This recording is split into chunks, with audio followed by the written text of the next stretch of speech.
This is an ML350 Bluetec 2014. The engine runs smoothly, very well, no problem whatsoever. However, I have a check engine light. I can't run it right now. It's the car is open. But the problem that I have with the check engine light is component Y85 exhaust gas recirculation cooler bypass switchover valve is faulty. So many folks on the internet said that this is the EGR problem. I researched Y85 and turned out that Y85 is this thing. This is Y85. This is the valve.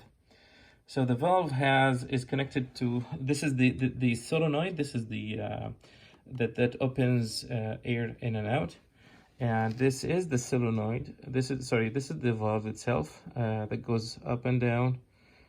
If you see this moving, it closes two kind of gates in here, opens one, closes the other, and so on.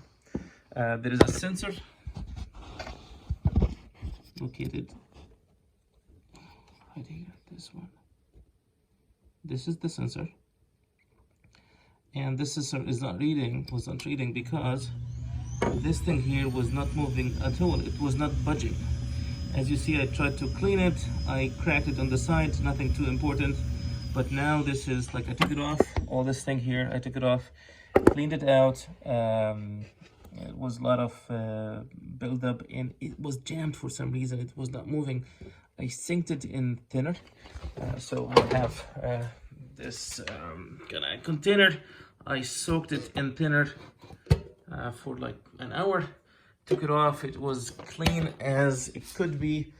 The valve was moving, and I think it's restored. So right now I'm going to put it back together, but I'm pretty sure this was the problem because even so I took off this hose in here, took it off and tried to vacuum it myself.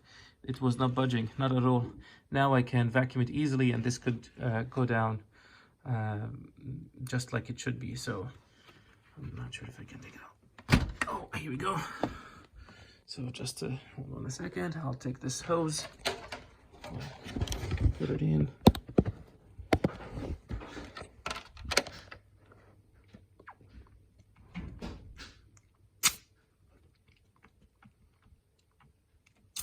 As you can see, it moves. This is my proof now that this is the problem, because it was not budging. Put it back together. Let's see how it works.